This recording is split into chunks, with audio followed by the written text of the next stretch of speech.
Game 1 ni Kai at ng Koshigaya Alphas laban sa Tokyo Alvark.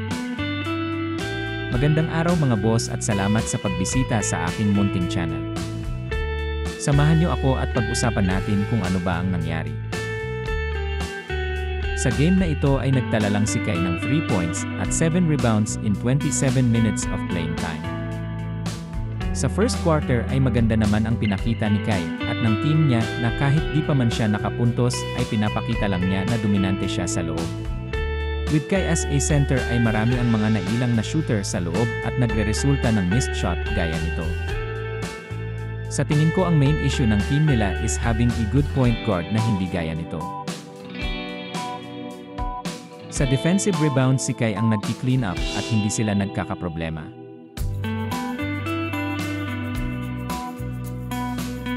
Pag may mga miss layup, matik na yan na wala ng second chance ang Tokyo.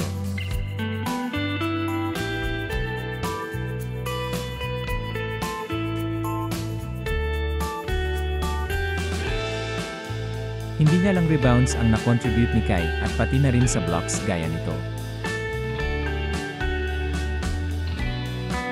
Pasilip pa nga isang beses.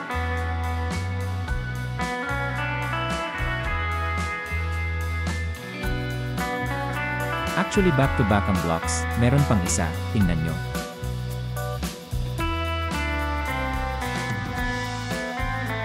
Dito naman ay na-fall siya nung mag-drive na sana sa basket. Nakuha ni Kai ang unang puntos niya sa free throw line, 1 out of 2 siya kasi namintes ang una. Sa play na ito ay dito lang si Kai nakakuha ng magandang layup sa assist ng point guard na hindi naman ang first 5. Sa third quarter at fourth ay wala nang naipuntos si Kai. Pati ang team niya ay mahirap makascore. Di ba kaya dahil naninibago pa sila at nagpakiramdaman pa?